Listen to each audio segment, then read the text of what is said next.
एक बंदे को कैंसर हो गया, बड़ा अमीर बंदा, और 25-35 साल से अमेरिका के अंदर था, दौलत बहुत कमाई, कैंसर हुआ। डॉक्टरों ने कहा बस तू महीने 2 महीने का मेहमान है, नहीं बचेगा, घर चला जा। जिसके पास सारा पैसा था, जो चाहता खरीद लेता, लेकिन जब डॉक्टरों ने कह दिया तो सब कुछ खरीद सकता है लेकिन सांसें नहीं खरीद सकता है, सांसें नहीं खरीद सकता। और यार इनकी इज्जतें किया करो, इनकी कदर किया करो। जहां डॉक्टरों के नुस्खे फेल हो जाते हैं वहां से कुरान के नुस्खे शुरू हुआ करते, लेकिन हम इनसे दूर हैं। अब्बा भी कहता मौलवी के धोरे मत जाइए, बड़ा दकियानूस है, पुरानी सोच रखता मौलवी, मौलवियों में मत बैठना, इनकी सोच पुरानी है। कसम खुदा की जब सारी अकलें फेल होती हैं तब यही पुरानी अकल काम आया करती है। डॉक्टरों ने कह दिया नहीं बचेगा, 2-3 महीने का मेहमान है, जा मिल ले अपने परिवार से, मौज कर अपने घर जाकर। जिसकी जिंदगी के 2 महीने रह जाएं उसे पता हो मैं 2 महीने जीऊंगा, कभी मुस्कुरा सकता है? 2 महीने का यार अगर ये बता दिया जाता इसकी जिंदगी 50 साल है तो बंदा कभी 50 साल मुस्कुराता नहीं। अगर मौत का दिन बता दिया जाता तो कोई दीवार तो क्या एक ईंट नहीं लगाता, इसलिए कि मौत से डर लगता है। जब उसको डॉक्टर ने कह दिया तू नहीं बचेगा, 2 महीने का मेहमान है, फिर सोचने लगा कहां जाऊं, बड़े बड़े डॉक्टर फेल हैं। फिर दिल ने कहा यार चल किसी अल्लाह वाले के पास चलते हैं, सुना है दुआएं बड़ी काम आया करती हैं। एक मजसूब की चौखट पे गया, उससे कहने लगा डॉक्टरों ने लाइलाज कर दिया है, मुझे कैंसर है। कहा 2 महीने का मेहमान हूं। उसने कहा कहां का रहने वाला है? कहा फला मुल्क का रहने वाला हूं। कहा बता अपने मुल्क कब से नहीं गया है? उसने कहा 35 साल हो गए हैं अपने मुल्क नहीं गया। कहा क्यों नहीं गया? का दौलत की भूख इतनी थी कि मैं अपनों को भूल गया था। अल्लाह अकबर। उसने कहा अगर जिंदगी चाहता है जा अपने वतन वापस चला जा, और जितने दिन जिंदा है उतने दिन जा करके अपने रिश्तेदारों की दावतें कर, उनको दस्तरखान पे बैठा मुस्कुरा के बातें किया कर, अपने खाने में उनका खाने को हिस्सा कर ले। अल्लाह अकबर। पलट करके आया, 1.5 महीने तक सारे रिश्तेदारों को बुला करके दस्तरखान पे खिलाता रखा। पलट के मजसूब की चौखट पे गया, का दर्द अब नहीं होता है, तकलीफ अब नहीं होती है। का 1.5 महीने तक मैंने अपनों को खिलाया है, जो रूठा था मना के खिलाया, जो नहीं आया बुला के खिलाया, जिसने दरवाजे बंद किए दरवाजे खटखटा के बुलाया। का जाप जाके चेकअप करा, जब चेकअप कराया गया तो जिसके डॉक्टरों ने यह ऐलान किया था अब ये 1.5 महीने से ज्यादा नहीं जिएगा, चेकअप के बाद बताया का बता तो सकी वो कौन सा डॉक्टर था जिसने तेरा इलाज कर दिया है, जो कैंसर खत्म न होने वाला था 1.5 महीने में कैसे चला गया? उसने मुस्कुरा के कहा था ये वो डॉक्टर है जो मुर्दा घोषित करते हैं, एक हमारा डॉक्टर है जो मुर्दों को जिंदगी देता है। बरेली से आवाज आती है जिनके तलवों का धोबन है, आबे हयात है वो जाने मसीहा हमारा नाम। सुभान अल्लाह। नारे तकबीर, नारे रिसालत, नारे हैदरी, मसलके आला हजरत फैजाने गौसे आजम। अपनों को वक्त दिया करो, अपने दस्तरखान पे अपनों के हिस्से रखा करो। हाँ आज हम सबको बुला लेंगे, हालात जानते हैं अपनी हालत। देखो गाड़ी उठाएगा, चाबी लगाएगा, किधर जा रहा है? कि मुंह बोली बहन की बेटी का बर्थडे है, पूरा संबल छान मारेगा, गिफ्ट समझ में नहीं आया। मुरादाबाद गया, मुंह बोली बहन की बेटी है। जानवर तुझे मुंह बोली बहन का रिश्ता तो प्यारा है, सगी बहन का रिश्ता प्यारा नहीं है। हजरत जी सगी बहनें रो रही हैं कि भाई एक दिन बुलाने नहीं आया। भांजी भांजे पूछते मामा है कौन हमारा, और तुझे मुंह बोले रिश्ते इतने प्यारे। कसम खुदा की खा के कहता हूं, माँ के बाद अगर कोई माँ का प्यार दे सकती है तो वो बहन दे सकती है। माँ के बाद अगर कोई माँ का प्यार दे सकता है तो बहन, और बहन के बाद कोई माँ का प्यार दे सकता है तो बेटी। मेरे हुजूर फरमाया करते थे फातिमा उम्मी बाद उम्मी, फातिमा मेरी माँ के बाद मेरी माँ है। अल्लाह अकबर। हुजूर फरमाया करते थे हजरत आमीना के बाद अगर मुझे किसी से सुख मिला है तो मेरी आमीना से मिला, हजरत फातिमा से मिला। मेरी बेटी ने मुझे वो प्यार दिया जो मेरी माँ ने प्यार दिया था। आज इन्हीं रिश्तों की कदर नहीं। मैं जैगम भाई, एक तस्वीर मैंने तुर्की की देखी, 6 साल की बहन, 3 साल का भाई, दोनों एक पत्थर के नीचे दबे और 17 घंटे तक बहन ने भाई को सीने से लगा के रखा। वो बहन 6 साल की, उसने 17 घंटे तक भाई को अकेले होने का एहसास नहीं होने दिया, जबकि 6 साल की थी। और जालिमो, वो 6 साल की होकर के भाई को अकेला नहीं छोड़ती, तू 26 साल का होकर के बहन को अकेला क्यों छोड़ दिया? कहां से लाओगे ये प्यार? 17 घंटे के बाद भाई बहन को निकाला गया, कुछ नहीं बचा परिवार में। एक बच्ची को देखा, उसका छोटा भाई तकरीबन 2-3 महीने का होगा या 4 का होगा। हाँ, अल्लाह अकबर। वो बहन बहुत ज्यादा होगी तो 3 साल की है, जो उसे हर तरह छुपाना चाहती है। यार उनके लहजे, ये रिश्ते, हमने कदर खो दी इनकी। खुदा के वास्ते याद रखना, अगर तुम ये सोचते हो खांसाबी काफी है, ठेकेदारी काफी है, जिम्मेदारी काफी है और मौलवियों से सिर्फ ताल्लुकात काफी है, गांव के 4-5 मोहल्ले को खिला देना काफी है, अपनों को ठोकर मार देना, खुदा की कसम जब तक अपने राजी नहीं होंगे तब तक मदीने वाले भी राजी नहीं होंगे। ये ख्याल रखना। आज हम बिखरते जा रहे हैं नीस भाई, बिगड़ते जा रहे हैं। आग लगा दी, पहले प्रधानी ने आग लगाई, विधायकी ने आग लगाई, एमपी के इलेक्शन ने आग लगाई, भाई भाई के खिलाफ खड़ा कर दिया। वोट नाम राय का है, भाई भाई का दुश्मन बनाने का नाम नहीं है। और यार मेरी मर्जी है मैं तुम्हारा इंतखाब करूं, मेरी मर्जी है तुम्हारा इंतखाब करूं। हमने दीवारें खड़ी कर ली। और यार प्रधान हजारों मिलेंगे, सगा भाई नहीं मिलेगा। प्रधान हजारों मिल जाएंगे, बेटा नहीं मिलेगा। प्रधान करोड़ों मिल जाएंगे, सगा नहीं मिलेगा। अपने अपने होते हैं। और मैं अक्सर कहता हूं, चाय पी के भाई कहने वाले 1000 मिलेंगे, नाश्ता करके भाई कहने वाले 1000 मिलेंगे, और तेरा खा के अपना कहने वाले 1000 मिलेंगे। लेकिन तेरे सीने की गोली अपने सीने पे लेने वाला तेरे भाई के सिवा कोई दूसरा नहीं मिल सकता। खो दिया तूने, क्या बात है, किसे खो दिया तूने? हाँ, ख्याल किया करो यार, रिश्तों की कदर किया करो। आज बस्तियां वीरान होती जा रही हैं, कब्रिस्तान आबाद होते जा रहे हैं, कब्रिस्तान आबाद होते जा रहे हैं। पूरी जिंदगी अगर दौलत ना तुम हाथ पे लेके घूमते फिरो, मेरे बाप का चेहरा दिखा दो, मेरे भाई का चेहरा दिखा दो, सारी दुनिया लेकर भी कोई तुम्हें तुम्हारा भाई नहीं लौटा सकता, तुम्हारा बाप नहीं लौटा सकता। ये रिश्ते हैं हमारे अपने। दिलों में जगह पैदा करो, दिल नर्म करो। नर्म, जब दिल नर्म होते हैं तो फिर रब का करम हुआ करता है, रब का करम होता है। एक बाप की जिंदगी देखो, एक बाप की। मैं आज ही सुबह उड़ीसा में एयरपोर्ट के लिए जा रहा था, मैंने मजदूरों की जो लाइन देखी हजरत, मैं पता नहीं मेरे सामने ही ऐसे मनाजिर आते।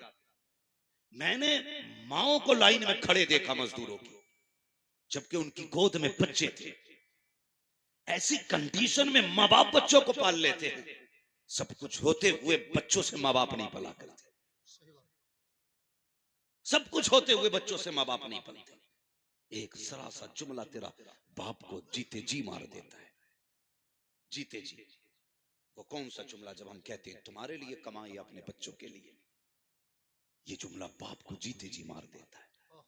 जब बाप दवा का पर्चा बेटे के हाथ में निकाल के दे, ओके बेटे पिछले साल ये सिरप ला के दिया था, खांसी रुक गई थी, इस बार भी ला देना, और बेटा उसे समेट के मुंह बिगाड़ के फेंक दे, मेरे पास वक्त नहीं है, तो बाप के जिस्म का पूरा खून एक बार रुक जाया करता है, एक बार रुक जाता है। वो अपने आप से पूछता है इससे रिश्ता क्या है मेरा। रोते हुए अपनी बूढ़ी बीवी के पास जाके कहता काश इसको हमने पैदा होते ही मार दिया होता, तो आज हम घुट घुट के न मरते, घुट घुट के न मरते। पूछती है क्या हुआ मेरे सरताज? कहा जिसने मेरी दवा का पर्चा फेंक दिया, क्या मैं इसका बाप नहीं हूं? क्या मैं इसका बेटा नहीं हूं?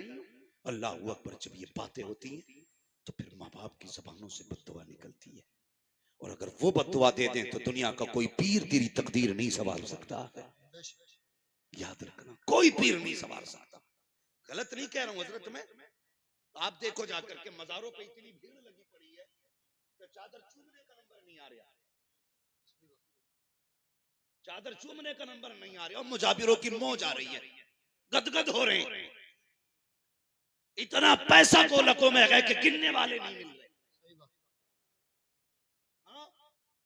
और भाई चादर चूमने के लिए लाइन लगाता है, जबकि किसी ने बुलाया नहीं, आवाज नहीं दी। मैं मजार पे जाने को मना नहीं करता, लेकिन सुन तो सकी, तू मजार पे बिना बुलाए गया, लाइन में लग के चादर चूम के आया, बड़ा खुश था, बख्शा गया, चादर चूम ली है। तुझे याद नहीं है रात तेरी माँ को प्यास लगी थी, उसने कमरे से आवाज दी थी, बेटे मुझे पानी पिला दे, तुझे आवाज तक नहीं आई। बाप ने कहा था बेटे मुझे टॉयलेट जाना है, तुझे बाप की आवाज नहीं आई। तू बीवी के पल्लू में लिपट के ऐसा सोया कि तुझे बाप की आवाज नहीं आई। बूढ़ी माँ पानी के लिए उठी, लेकिन खुद चल नहीं सकती थी, गिर गई जमीन पर, सुबह तक रोती रही, उठाने वाला कोई न था।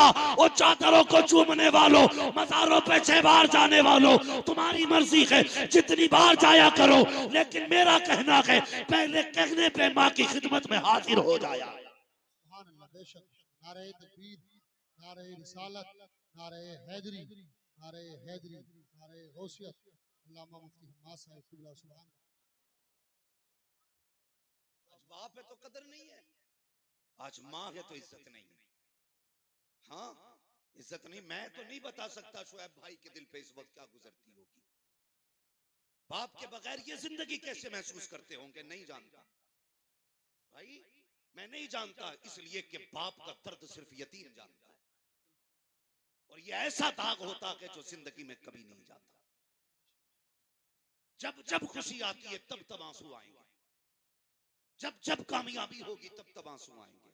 क्यों? दिल ये कहेगा काश आज वो होता जिसने मुझे ऐसा बनाया था, मेरी कामयाबी देखता तो कितना खुश होता। ये ख्याल उड़ाता है पूरी जिंदगी। आज वो गए तो खुशियों में शामिल नहीं, आज वो गए तो दस्तरखान पे हाजिर नहीं।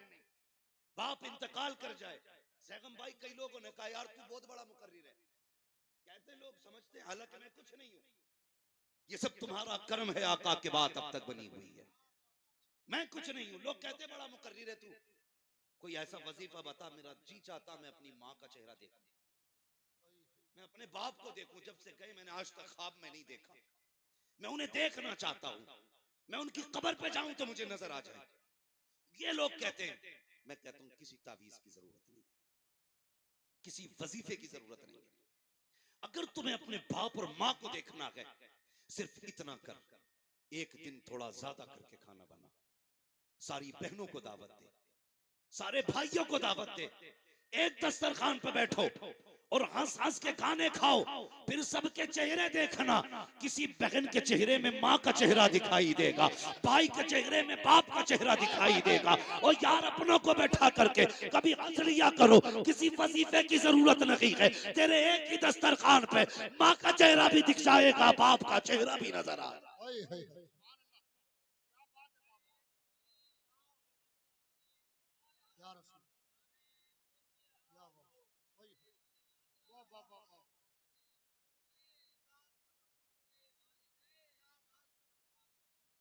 देखा करो, देखा करो। और जानते हो, हमने ना खाली माँ की फजीलत सुनी तो फिर बाप को तो बाहर ही डाल दिया। हाँ, गर्मियों में देखना बाप को पंखा तक नसीब नहीं होगा, अम्मा एसी में लेटी होगी, इसलिए कि सिर्फ माँ की फजीलत सुनी हमने। बाप को नहीं जानते? खुद जरा दिल पे हाथ रख के बता, जिसके कदमों के नीचे तेरी जन्नत है, फिर उसकी जन्नत जिसके कदमों के नीचे है, उसकी अपनी शान क्या होगी? खुद सोचा करो इस बारे में, खुद सोचा करो। और बाप क्या होता है? मेरे हुजूर कभी अपने चचा को अपने पीछे नहीं चलने देते थे, हुजूर सैयदुल अंबिया होकर के। हाँ, इतनी पावर वाले कि अगर बैतुल मुकद्दस में आ जाए सारे नबी खड़े हैं, मुसल्ले पे आने की हिम्मत नहीं किसी की। कौन आएगा मुसल्ले पे? जिब्रील मुसल्ले पे आज वो आएगा जो सबसे ज्यादा शान वाला हो। कौन आया? फिर मेरे नबी मुसल्ले पे आए। मेरे नबी मुसल्ले पे आए और इतनी पावर वाला यार, उसके लहजे की धमक कसम से कयामत में देखना।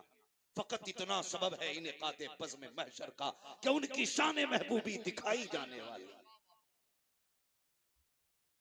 उसके लहजे की धमक पुलसिरात पे देखना, मीजान पे देखना, मीजान पे देखना, अमल तुल चुके, फैसला हो चुका, बंदा गुनाहगार है। हुक्म हुआ खचेड़ो जहन्नम की तरफ लेके चलो। पेड़ियां पड़ गई, हथकड़ियां लग गई, फरिश्ते लेके चले। इतने में तेरे मेरे महबूब आएंगे। वो मुड़ के कहेगा या रसूल अल्लाह मेरी मदद फरमाए। हुजूर आके कहेंगे ठहर जाओ, क्या मसला है? फरिश्ते कहेंगे हुजूर अमल भी तोला गया, गुनाह ज्यादा है, नेकियां कम है, फैसला हो चुका, ये जहन्नम जाएगा। जानते हो मेरे हुजूर कहेंगे फरिश्तों छोड़ो इसे। पहली आवाज पे फरिश्ते छोड़ देंगे। फिर आका कहेंगे फिर से अमल तोलो। हिम्मत नहीं है किसी फरिश्ते में, ये धमक है मेरे महबूब के लहजे की। हिम्मत नहीं है कोई ये कह सके तुल गए, कोई ये कह सके नहीं नहीं अब नहीं होना है, अल्लाह की तराजू है।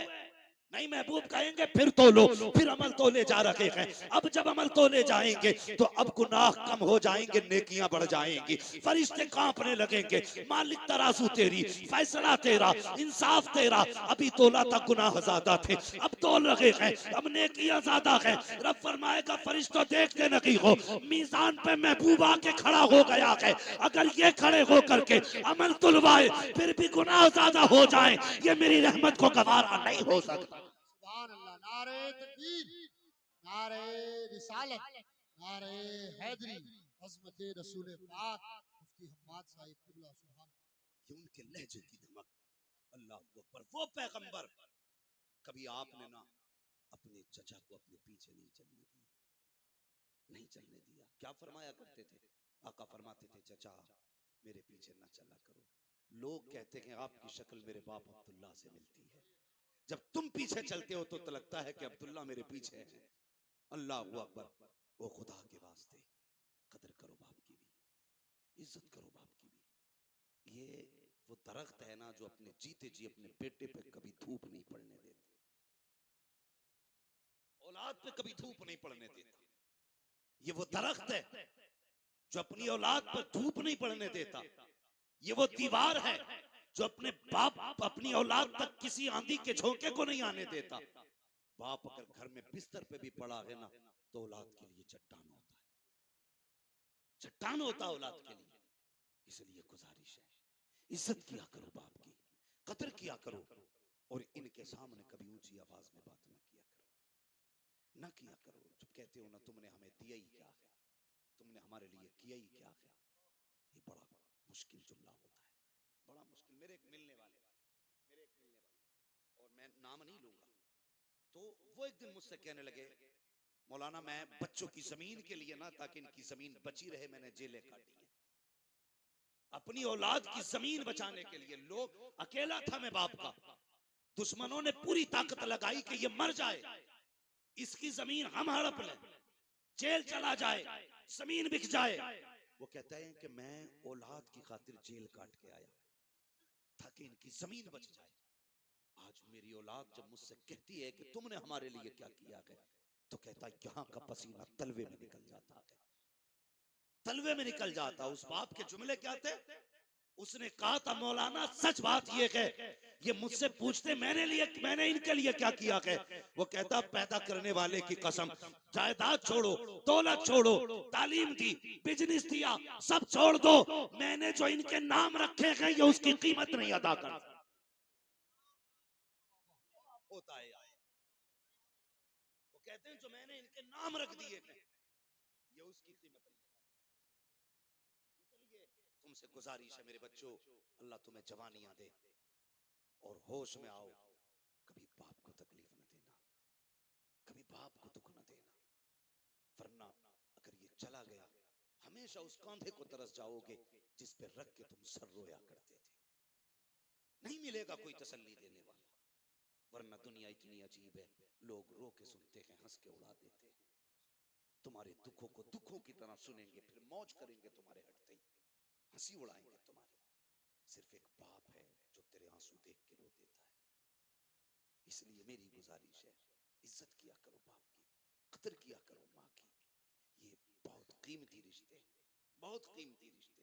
सुना होगा एक दिन हजरत मूसा कलीमुल्लाह ने अर्ज की थी, मेरे मालिक वो बंदा कौन है जो जन्नत में मेरे साथ रहेगा?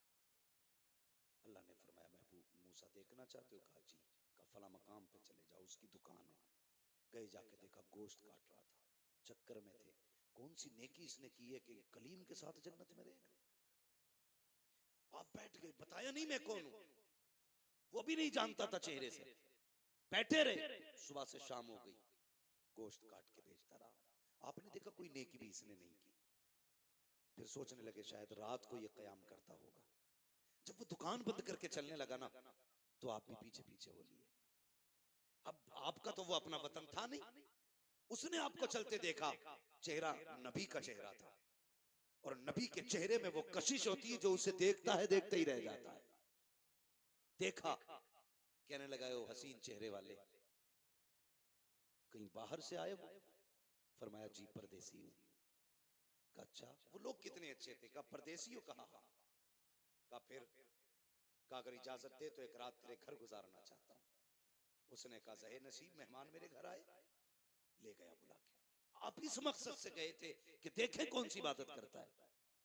फरमाते मैं देखता रहा। घर में गया, उसने जाके सबसे पहले खाना पकाया, तैयार हो गया खाना। आके कहता है मेहमान माफ करना, अगर तुझे अकेले खाना है तो अभी खा ले, और मेरे साथ खाना है तो इंतजार करना पड़ेगा। तो हजरत मूसा सोचने लगे कि हो ना हो इसी बीच में कोई नेकी करता है। फरमाते हैं उसने खाना बनाया, तैयार किया खाना, तो उसने फिर उसकी बूढ़ी माँ जो बहुत कमजोर हो चुकी थी, किताबों में यहां तक लिखा है कि पुटरिया में टंगी हुई थी, वो पुटरिया उतारी, उतारने के बाद उसे रखा, उसका मुंह धुला, खाना आगे रखा, अपने मुंह से चबाता और उसके मुंह में लुकमे देता। अल्लाह के कलीम देख रहे हैं सारा मंजर, सारा मंजर देख रहे हैं। जब वो खा चुकी, उसने कहा बेटे मैं खा चुकी, अब तू खा ले। उसने कहा फिर, वो औरत ने जब खाने के बाद ना हाथ उठाए, वो कुछ कह रही थी, वो बेटा हंस रहा था। हजरत मूसा कहने लगे क्या कहा तेरी माँ ने? उसने कहा छोड़िए जनाब, ये तो ऐसी बातें करती है। कहा क्या कहा? कहने लगे, जब ये दुआ के लिए हाथ उठाती है तो वो मांगती है कि जो समझ में नहीं आता मिल जाएगा। कहा क्या? कहा जब भी हाथ उठाती कहती है अल्लाह मेरा बेटा खिदमत करता है, इसके बदले में बस इतना चाहती हूँ कि जिंदगी में मुझे मूसा का चेहरा दिखा दे और मेरे बेटे को जन्नत में मूसा का साथ अता फरमा दे। वो हंस के कहता देखिए जनाब, ये मेरी माँ ऐसी दुआ करती है, क्या ये हो सकता है? कहां कलीम, कहां मैं, और ये मेरी माँ का तो हाल देखो, बेटे से कितना प्यार करती है, जन्नत में कलीम का साथ मांग रही है। इतना सुनना था, अल्लाह के नबी की तबस्सुम आया चेहरे पे, मुस्कुरा के उठे, कहने लगे परेशान क्यों होता है? ले आज रब ने तेरी माँ की दुआ कबूल कर डाली है। कहा कहना क्या चाहते हो? कहा जो तेरे सामने बैठा है ये कोई और नहीं है बल्कि अल्लाह का कलीम मूसा आया है। कह दे इससे तू भी दीदार कर ले, ये भी दीदार कर ले, और रह गई जन्नत में जाने की बात, तो रब ने बता दिया है जन्नत में मेरे साथ कोई और नहीं रखेगा बल्कि तू ही रहे। अल्लाह अकबर। ये माँ होती है जो गैर मुमकिन को मुमकिन बना देती है। हाँ, गैर मुमकिन को मुमकिन बना देती है। कहा था ये कहती है हो जाएगा ऐसा, फरमाया हो चुका है। अल्लाह अकबर। ये माँ है, मगर मसला ये अलग है। हम वहां जा रहे हैं तावीज कराने, जिसके हाथ में 10 अंगूठी हैं, बाल कमर तक हैं, ठीक है, और मुंह से यहाँ तक आ रही हैं, दिल में नमाज पढ़ता है, जाहिर में खाना खा रहा है, यहाँ बैठे बैठे हरम के कुत्ते मार रहा है, उसके पास जा रहे हो भाई? उसके पास जा रहे हो? ये उलमा बैठे हैं, जिम्मेदारी के साथ कह रहा हूं। एक तरफ अगर 70 वली बैठ जाएं और तेरे हक में बद्दुआ करें, दूसरी तरफ तनहा तेरी माँ जिसके नाखून में गोबर, हाथ में मिट्टी लगी हो, कपड़े भी कई जगह से फटे हों, बुढ़ापे की छुर्रियां माथे पे हों, कोई शबाब कोई जाहिर खूबसूरती का ना हो, कोई सफाई सुथराई भी ना हो, फरमाया गया 70 वली बैठ के तेरे हक में बद्दुआ करें। एक माँ बैठ के तेरे हक में दुआ करने लग जाए, अल्लाह 70 वलियों की टाल देता है, एक माँ की नहीं टाला करता। ये माँ होती है, इसलिए कदर किया करो माँ की, इज्जत किया करो माँ की। अल्लाह से दुआओं में मांगा करो, अल्लाह में माँ बाप का फर्माबरदार बना, वरना आप कलम वाले हो, कोट वाले हो, जायदाद वाले हो, कुछ भी हो, माँ बाप के नहीं हो तो कुछ भी नहीं, कुछ भी नहीं। आज जेब पे कलम लग जाए ना, जेब पे जरा सा कलम लग जाए तो फिर उसकी सारी पावर अब्बा को ही दिखा रहे, अब्बा को दिखा रहे। अगर बाप ने कह दिया लल्ला इधर को हटिए, ये लल्ला इधर को हटिए, कह रहा दिखते नहीं हो, ड्रेस गंदी कर दी। वो बेगैरत जिसके हाथों पे मिट्टी बता रहा है ना, तो अगर इसने अपने गंदे कपड़े पहन के मजदूरी ना की होती ना, आज तेरे बदन पे साफ कपड़े नहीं होते। हाँ, तेरे बदन पे साफ कपड़े नहीं होते। आज जिससे कह रहा है ना तुमने कपड़ों का ख्याल नहीं किया, अगर इसने अपने कपड़ों का ख्याल किया होता तो शायद कोई तुझे पहचानने वाला भी नहीं होता। हाँ, कभी ख्याल आया करे ना, वो क्या मेरे सामने, वो क्या मेरे सामने। मैं एक बात और कह के जाना चाहता हूँ, खुदा के वास्ते, जिस तरह बाप की इज्जत करते हो ना, बाप के बाद बड़े भाई की भी उतनी इज्जत किया करो, उतनी इज्जत किया करो बड़े भाई की। इसलिए जैगम भाई बाप के बाद भाइयों को बड़ा भाई बाप बन के पाला करता है, बाप बन के पाला करता है। कई भाइयों को मैं ऐसों को जानता हूँ, ये आंखों देखी बात है, कोई किताबी नहीं है जो हवाले मांगो मुझसे, आंखों देखी बात है कि भाइयों ने मजदूरी करके छोटों को पढ़ाया। आज जब वो सर्विस पे लगे, वो कल भी मजदूरी कर रहा था, आज भी कर रहा है। न कल उसके बच्चों का ठिकाना था, न आज उसके बच्चों का ठिकाना है, और सारी चमक उसी गरीब को दिखाई जाती है। डर अल्लाह से, डर अल्लाह से। उसके हाथ में ठेला है, उसका कोई कसूर नहीं है। तेरे हाथ में कलम है, तेरा कोई कमाल नहीं है। ये सारे फैसले कुदरत के हैं। वो जिसे चाहता है फर्श पे डाल देता है, जिसे चाहता है अर्शों पे उठा देता है। इसलिए कदर किया करो रिश्तों की, खास करके उनकी तो ज्यादा कदर करना जिन्होंने जिंदगी तुम्हारे लिए लुटा दी, जो जिंदगी तुम्हारे नाम कर देते। एक जमीन के इतने से टुकड़े की खातिर किसी पे हाथ ना उठाना, मैंड की खातिर, कमरे की खातिर, बिस्तर की खातिर कभी ना लड़ना। सब्र का रह जाएगा, सब्र का रह जाएगा। ये रिवायत हजरत अली की तरफ भी मंसूब है और हजरत मूसा कलीमुल्लाह की तरफ भी मंसूब है कि दो लोग आपस में जमीन के लिए लड़ रहे थे। एक कहता था मेरी है, दूसरा कहता था मेरी है। तो हजरत मूसा कलीमुल्लाह आ गए, वो कहने लगा कि आप फैसला कर दें जमीन किसकी है। आपने फरमाया जमीन तू ही बता किसकी है। जमीन ने सबक सिखाने के लिए जवाब दिया था, उसने कहा इन दोनों से कह दो ना मैं इसकी हूं ना मैं इसकी हूं, इन्हें बता दो ये दोनों ही मेरे हैं। जमीन किसी की नहीं हुई है, सब जमीन के होने हैं, सब जमीन के होने हैं। इसके लिए ना लड़ा करो। ये तो आई गई, तुमसे पहले नवाबों के पास तो इतनी थी कि वो चल नहीं पाते थे अपनी जमीनों में, घूम नहीं पाते थे अपनी जमीनों में। 600 नौकर रहते थे उनके दरबारों में, खाली जमीन देखने के लिए। हैं? आज 4 बिगल्ली है, फट गया, रोड पे आ गई तो मर गया। फिर कद नीचे थोड़ी आ रहे हैं, अगर हाईवे पे आ गई है तो। सही है बात। हैं? 4 बिगल्ली हाईवे पे आई है, मर गया, 3 करोड़ का रेट मिल गया। तू 3 का ना 30 करोड़ का बेच ले, और कफन में जब लिपट के जाए हम तेरे हाथ देखने आएंगे, कितने लेके जा रहा है, कितने छोड़ के जा रहा है। कुछ नहीं लेके जाओगे, सिर्फ अमल लेके जाओगे, दुआएं लेके जाओगे अपनों की। किसी का दिल रखा है तो वो खुशियां आप लेके जाओगे, किसी को दुख से निकाला है तो वो मुबारकबादियां आप लेके जाओगे। वरना मैं ऐसे जनाजे भी मैंने देखे, एक साहब का जनाजा जा रहा था तो एक गैर मुस्लिम आया, बोले जरा रोको रोको इनका जनाजा नीचे रखो, मुझे मुंह देख रहा है। लोगों ने रख दिया, यार करीबी है, पड़ोसी है, देखना चाह रहा, दिखा दो। जानते हो उसने कफन हटवा के क्या कहा था? उसने कहा था प्रधान वो जमीन के कागज किधर हैं जो तुमने मेरी जमीन पे कब्जा किया था। बेटों की शर्म से नजरें झुक गई थी, ये आंखों देखी वाली बात कर रहा हूं मैं। वो कह रहा था वो जमीन किधर है जो तुमने मुझसे जबरदस्ती ली है, लेके जा रहे हो या छोड़ के जा रहे हो? भाई अगर किसी ने जनाजा रोक के इतना कह दिया तो समझ लेना ना दुनिया में खैरियत है ना आखिरत में खैरियत है। ना आखिरत में खैरियत ना दुनिया में खैरियत। ऐसी जिंदगी जी के जा, तेरे जनाजे के पीछे कोई यतीम रो के कहे अफसोस रोटी खिलाने वाला चला गया, अफसोस कोई पानी पिलाने वाला चला गया, अफसोस ईद पे कपड़े बनाने वाला चला गया। ऐसी जिंदगी जी के जा, कसम से कोई तीजा करे ना करे, कोई 40वां करे ना करे, बरसी की फाता हो ना हो, अपने पीछे ऐसे लोग छोड़ जा जो कहे मालिक हमारा सहारा गया है, कब्र में अपनी रहमत का सहारा देते। 40 में एक जगह है और गरीब यतीम की एक दुआ अपनी जगह पे असर लगा। ओए होए, मेरे हुजूर का जनाजा उठाना, अबू बकर सिद्दीक साथ में थे। गौर से सुनना, अबू बकर सिद्दीक साथ में थे। घर में से चीख के रोने की आवाज आई। फरमाने लगे कौन रोया? तो देखा एक बच्ची रो रही थी। तो आपने फरमाया क्या बात है?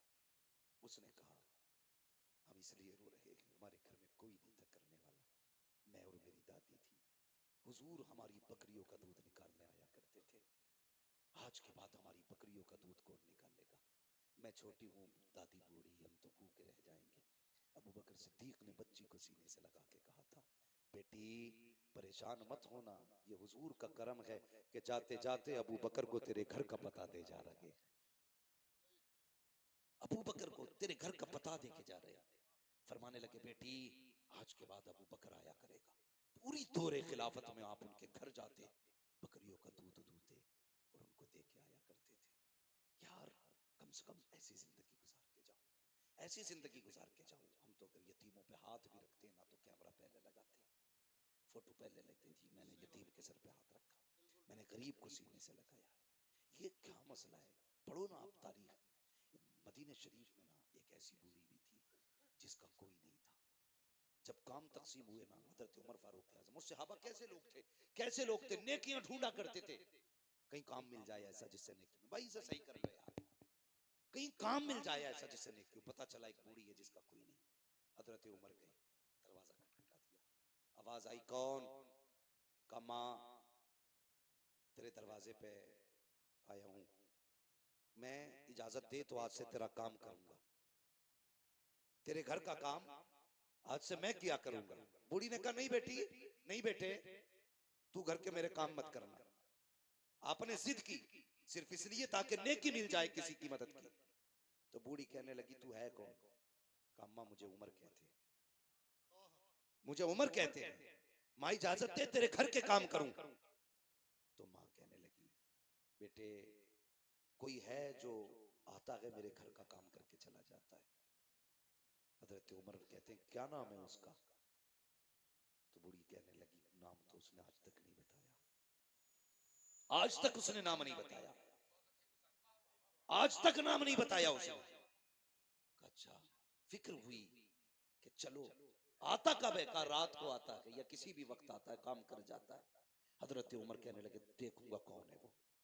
खड़े हो गए, आधी रात गुजरी ना, देखा कोई नंगे पैर दबे पैरों से आ रहा था, चेहरे पे कंबल पड़ा है। और जैसी दरवाजे पे आया, हजरत उमर ने चुपके से आके कंधे पे हाथ रखा, आने वाले जरा नाम तो बता तू है कौन? अल्लाह अकबर, इतना सुना है। आने वाले ने जैसी कंबल चेहरे से हटाया, हजरत उमर फारूक आजम की चीख निकल गई। क्या देखते हैं वो छुप के आने वाला नबी का अबू बकर सिद्दीक है, वक्त का अमीरुल मोमिनीन है, अपने वक्त का खलीफा है। हैरत में है, कहते हैं अमीरुल मोमिनीन बता तो सही रात में क्यों आते हो? यार ताकि नेकी किसी पे खुल ना जाए इसलिए सन्नाटे में आता हूँ। कहा ये तो बताइए चप्पल जूता क्यों नहीं पहना? कहा इसलिए नहीं पहनता हूँ कहीं मेरी आहट से किसी की आंख ना खुल जाए, अगर आंख खुल गई तो बात पता चल जाएगी, अगर ये नेकी का पता चल गया तो हो सकता है कयामत में खुदा मुंह पे मार दे। और यार अबू बकर हो करके अगर नंगे पैर जा करके चुप करके नेकी करता है तो बता तुझे किसने हक दे दिया है कैमरे के आगे किसी गरीब की गरीबी का मजाक उड़ाया? ओए होए,